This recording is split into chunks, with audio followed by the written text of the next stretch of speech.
Glywswch yn y llawn unwaith eto. Good evening everyone. Hello and a very warm welcome once again. Cyfres 4, pennod rhif 32. Series 4, episode number 32. In or at or a particle. Yes, today's episode is about that little short word that we see everywhere, and even shorter when we see it just as apostrophe n. Means a few different things.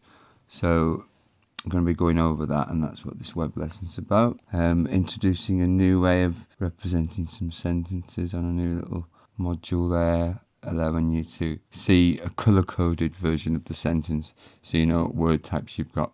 And if you click on it, you can see how the word is being used in the context of the sentence. Might help you out. Okay, and it also highlights the differences in the sentences that show the differences in how is used. So let's look at the soft mutations. Let's look at all the mutations within the introduction. Noswaith dda. So da has become dda. Adjective after a singular feminine noun, soft mutation happens. D to a double D. Pawb to bawb, using the word pawb as a vocative causes soft mutation. P to a B, pawb has become bawb. B-A-W-B. Hello a chroeso, hello and welcome. The rest of it's hello and a very warm welcome. But the bit that's mutated is chroeso to chroeso, aspirate mutation after the word a, meaning and. That's it for mutations, yes. And today's episode of the listening exercises uses the main sentences that we work on within the web lesson. Ooh, yes. So we'll get off the starting blocks with this then, and this is the listening exercise for today. So, roedd y ddynes yn ddysgraig. The woman was a learner. Roedd y ferch yn dda. The girl was good. Diolch yn fawr. Thanks a lot. Roedd y hogan yn darllen. The girl was reading.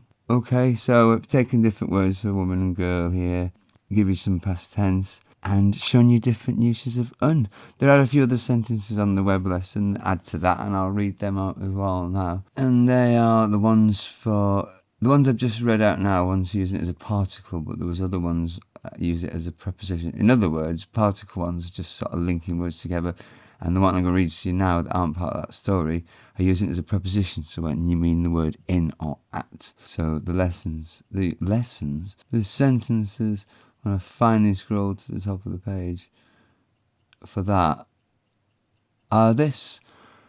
Dwi'n darllen yn y gwely. I am reading in bed. So, gwely, so it has the word the part of it, like the word for work does as well, gwaith. What else? I have another sentence. So that one uses it as a preposition just straight as it is, in bed. And then when we use in front of other words, so the words P and B end up mutating in after the word nasally, and end up beginning with M, so then we have to use instead then. So if we say dwi'n byw yn Mangor, you see what's happened. Bangor doesn't work, so you say Mangor instead. So the nasal mutation of the B has become an M, and then because that begins with M, there's two mutations that do that, the P and the B, that end up beginning with M. We use with them, so dwi'n byw yn Mangor. So it still means in, it's still a preposition for in, but it's just changed slightly just to suit the M. So the two M's are together, it's like M and M. Yeah. Right, next one is when you end up saying you're in a place beginning with a C. So if you're in Caerdydd and you want to say in Cardiff, in Welsh you say yng Nghaerdydd. So you've got a nasal mutate the C to NGH. And another word that does that is G, so whatever word beginning with G, Gorwedd, Gogledd, I was thinking. Gwynedd, whatever word you're using is going to mutate if you're saying you're in Gwynedd, you're going to say Gwynedd. So that's what you've got to do with C's and G's. You've got to end up being an NG or an NGH as the nasal mutation after and then the becomes an ung. So the YNG word matches the NG or NGH word. So you've got NG, a matchup. And that doesn't work with a rapper's name. So and ung, I don't know a rapper called that. So I can't do that joke. Although I just tried. Moving on. So this introduces a new coloured sentence thing I quite like. It just might help you as explain differences in words and stuff. That's it for today, really. I was just getting my head around some of the more high frequency words that I haven't done enough on.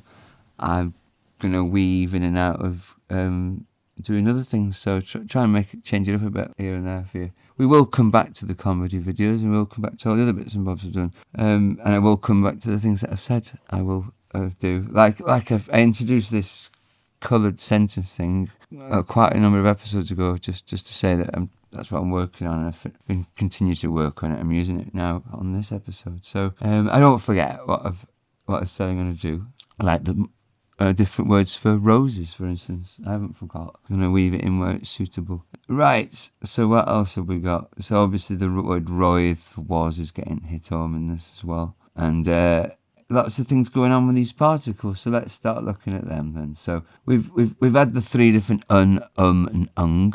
So if you nasal mutate after and it doesn't end up beginning with an ng or an m, you just carry on using un.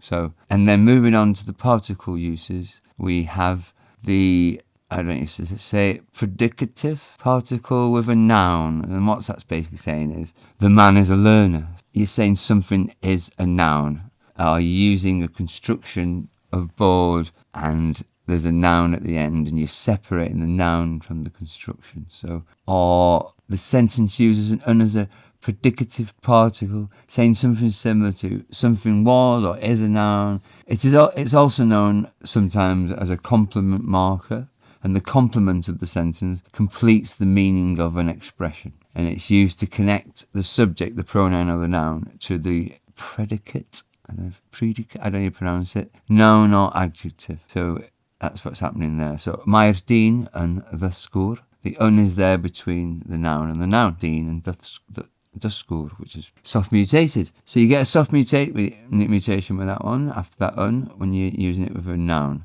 When you're using it with a adjective instead, so you say roedd y ferch yn dda, you get a soft mutation of da to dda after un again. And this time you're saying the girl was good. So you're saying something is or was using a bold construction. And you put an un between most of the sentence and the adjective in this case. And we could say that it's sentence uses un as a predicative, I don't know how you say it, particle saying something similar to something was or is an adjective. It's also known sometimes as a complement marker, repeat myself again. The complement mark of the sentence completes the meaning of the expression. It is used to connect a subject, pronoun, noun to a predicate, noun or adjective. In this case, an adjective. And the same is mae'r bachgen yn dda. The boy is good. So the un there isn't the word is or ing or anything like that. It's just linking the parts of the sentence together. It's a particle. I've run out of time here. I've run over a bit, but I've missed a couple of things out, and that's using it, turning an adjective into an adverb and using it with verb nouns. So I'll have to come back onto that. I'll just look on the web lesson. Ta-ra, see you tomorrow.